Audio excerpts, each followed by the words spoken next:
now let's begin the panel discussion, and here we go. Thank you everyone. I know that was an exciting section with lots of photo taking, and thank you for being patient about it. But welcome to the panelists, and it is quite a pleasure to be here, especially when we're celebrating Ferty9's journey in enabling parents from reaching their stage of hope to happiness by becoming families. And we had 50 plus families over here, so many babies. That was so nice to see. And of course, I have some questions to start here, and I will start ladies first. So Jyoti, coming to you. You know, when it comes to Ferty9, because that was your vision, you know, with Ferty9 and enabling people to become parents, we had a lot of parents here today, and everyone had a different story, probably had different complications, probably had a different journey towards becoming parents. How do you ensure that everyone has a personalized journey that caters to them, given the wide variety of patients that we have? How do we ensure that care, which is a personalized care and a personalized system, medical care, that is coming to them? Thank you for that, Preet. So today is a very happy day for us, especially echoing your voice of seeing more than 50 couples coming here and somebody there to pat at the back and say, yes, your journey should be more stronger, and it was a kind of source of inspiration for us to see them. When it comes to fertility treatment, you know, personalized care is the most single important technique what we have to follow, because as we all know, we all look different, nobody is alike. Similarly, the ovaries are different in each lady. When coming to the treatment, we have to definitely do an in-depth analysis of the couple's problem. So I always a firm believer of find out what's the problem, you will have a solution for it. So focus. Again, each and every couple is different, and some of them very simple tablets they conceive, or some of them just telling them the lifestyle modification is good enough. But there are few couples who need tailor-made protocol, individualizing what's the problem and giving the solution. So we are very privileged to work in Ferty9, which is a one-stop solution for infertile couples. One roof, we have all the advanced technology, and our way forward is to get all the technology in place and make sure that any infertile couple with any big problem, definitely we should find a solution and make sure they go with what they are doing. Thank you. So picking up from that, Javier, I'd like to come to you next. With over 10 years of experience in the industry, right, and she talked about advanced technology. How have innovations in embryology positively impacted success rates, and which are the specific technologies that do you see are particularly promising for IVF industry, especially in India? Well, if we have a global perspective of IVF from the beginning, I would say that the turning point was the introduction of ICSI technique, which is a way to put the sperm inside the oocyte and to create this fertilization artificially with better rates than the insemination or conventional in vitro fertilization. From that moment, I would say that most of the investment and the technologies has been focused in three main fields in embryology.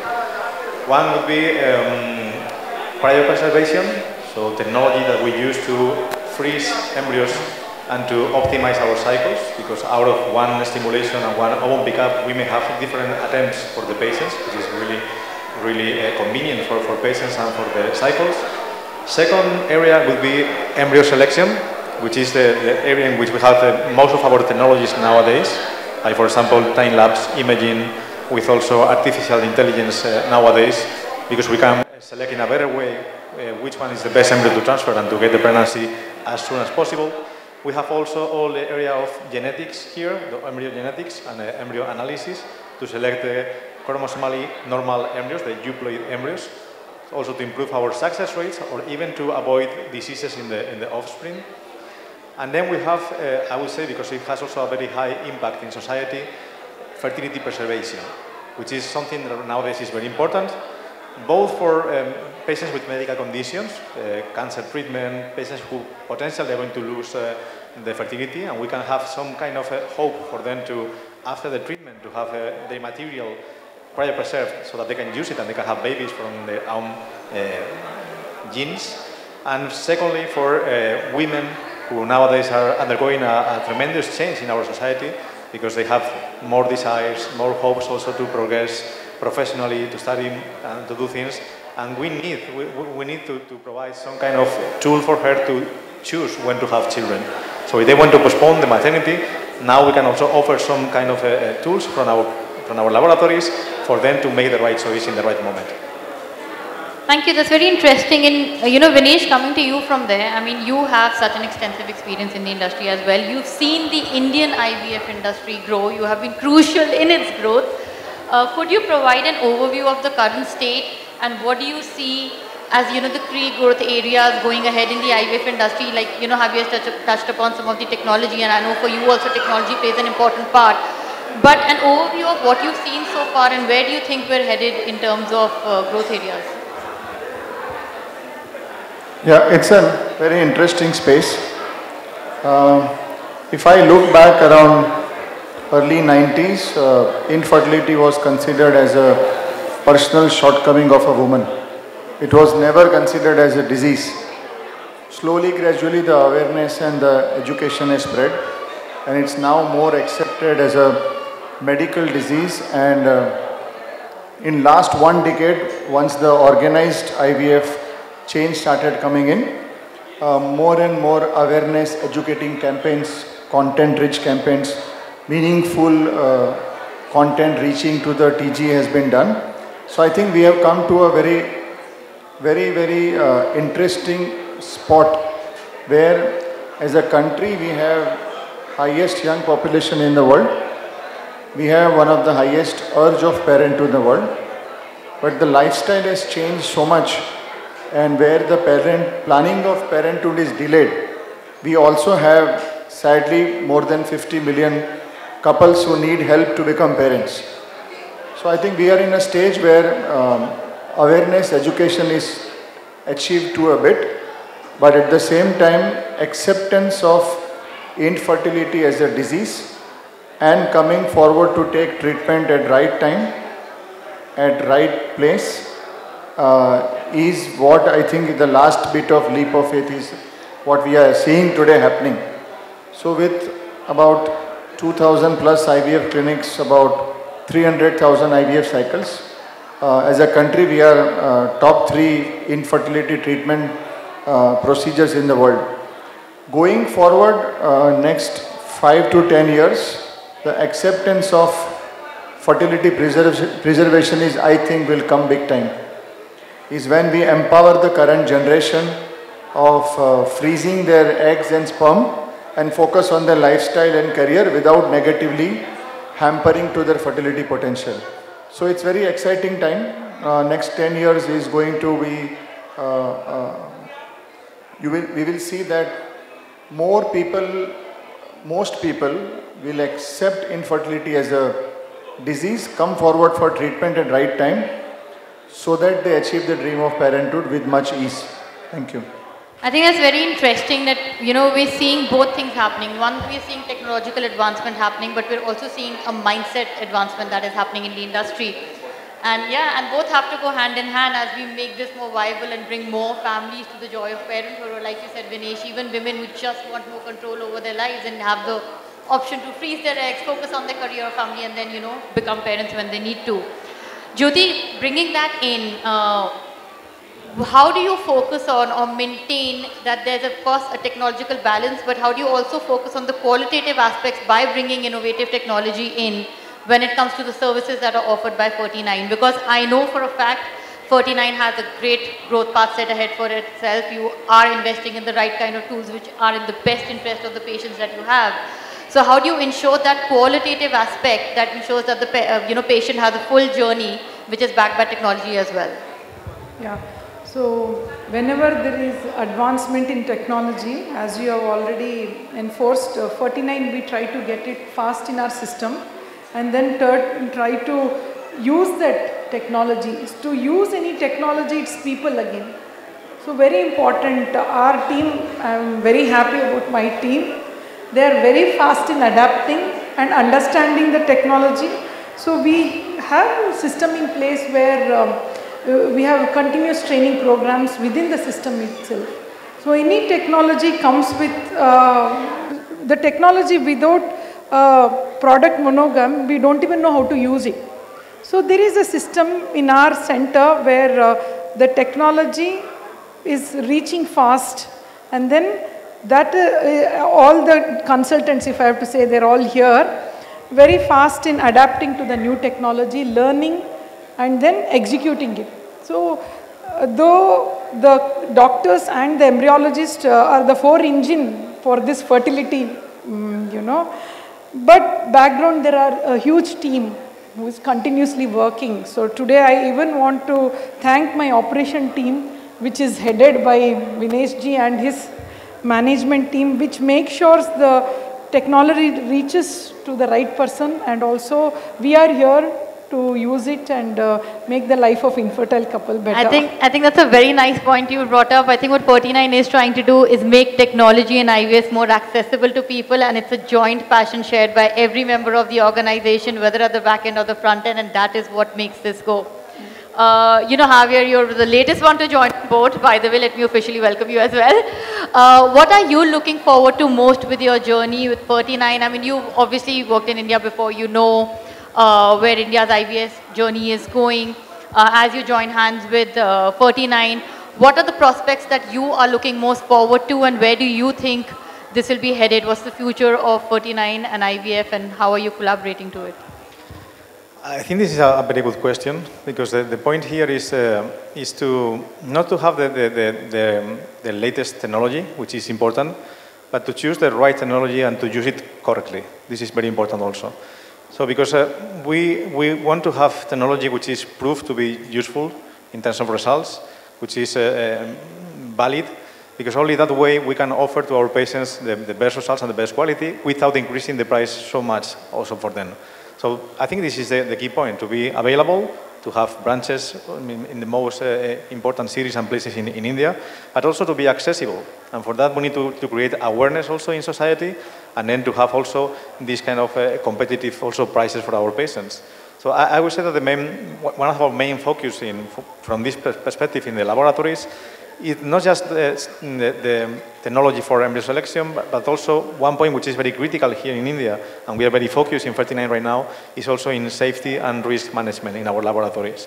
And for that we have also technology, which is maybe not that fashion, let's say, but it's very important to have also technology, like for example, our monitoring and alarm systems for our critical equipment, so that we know, we can monitor the temperature, the CO2, the O2 in our critical equipment, like incubators or liquid nitrogen tanks, to make sure that the embryos are in well conditions, and in case that there is any deviation, we can correct it in time. This is very critical, especially in India, when we have a lot of power failures, and we may have these deviations also in the temperature, because it's very extreme. So this is very important. But we are also investing in witnessing, in having electronic witnessing systems also in place. So if there is any confusion, any potential mistake which may happen in our field also, it's very sensitive, we have systems who are going to raise an alarm, and we can prevent the issue in time and on time, and we can do something to prevent that issue from happening. So this is also very important. So my main expertise and my main focus is basically in total quality management for our system, which has to do with training, has to do with having the right equipment in place, but also to have safety for our patients and for our embryos. Very great point on safety as well. Vinesh, I've seen you travel for conferences, you've been, you've shared your views on Indian and global platforms. How do we drive, what kind of collaborations are being driven right now between Indian IVF centers and international organizations, and how can we maximize such collaborations to improve the services that we offer here? First of all, I would also want to know, where do you think India stands when it comes to compared to our global counterparts? In terms of numbers, yes, you've already indicated they're higher, but how can these international collaborations be leveraged for the Indian IVF industry, and specifically even for Ferty9? So more and more India started doing 100,000 plus cycles. Now we are on about 300,000 cycles. India is in the spotlight of global technology, because nobody excepting China can boast this kind of numbers, and also the future growth. So we are on the spotlight by global companies for adopting newer technology, any latest advancement. You will be surprised to know that the last global IVF conference in 2023 in Milan, it was not Milan, it was in Copenhagen. Yeah. Half of the conference was discussing not about medical part, but they were discussing about technology. And the buzzword is artificial intelligence. So AI technology development for example, grading oocyte, removing subjectivity in grading oocyte, removing subjectivity in grading embryos, and in various other spaces where the practice becomes more standard and more objective. It is taking big time, leap now, artificial intelligence. This all is developed largely in Israel. For what reason I don't know, but there are the 6 most adopted company today are from Israel. So these artificial intelligence models are now being commercialized. They are already tested. And adoption of AI technology in IVF practice overall is going to be the next big collaboration between Indian IVF service provider and the global technology. Second, I think once we come to that age, which is slightly maybe a few years away, all department of an IVF clinic basically are dealing with one entity, which is our patients. And with our ethos of patient first, the IT infrastructure or the information technology fabric of a practice should be completely connected with the journey of patient. What I'm trying to say is that from first click of a patient on our Facebook ad or Insta reel till the patient's journey completely into calling to the call center, meeting the reception, doctor, embryologist, counselor should be all into one fabric. This will make us as a service provider understand the patient better. And when we understand them better, because all the touch points are connected on one IT infrastructure or one platform, we can handle them much better. We can give them best-in-class treatment, and also we can handhold their journey with transparency and compassion. So IT infrastructure and AI technology is something which global technology advancement and Indian collaboration will shape the next decade of IVF business in India. You know, one thing that I think came from answers of all you 3 very key spokespeople of Ferty9, representatives of Ferty9, was at the heart of what you want to do is, of course, the best care of the patient and enabling their dream. And behind that is creating this entire ecosystem that is backed by innovative technology, backed by new upcomings like, you know, AI, everything that you mentioned, and a team that is extremely passionate about bringing this dream come to life. And that is absolutely wonderful to hear. Anything else that you would like to add, you know, anything that you think is really crucial for our audience to know that you would like to contribute in terms of your last thoughts on what your maybe hopes are for as we are headed, you know, into 2024 with new chapters opening? I think the most critical factor of being in this business I always say from last 30 years, we are blessed to be in business of spreading joy and spreading happiness. In IVF business, you make our Mother Earth a bit more happy every day. So keeping that ethos of patient first in mind, we intend to do everything which is best for patient, and not only in terms of giving them best-in-class result with latest advancement of technology adoption, but also ensuring safety, highest standards of ethics, and being completely transparent. I think that's our ethos. We'll keep working on it.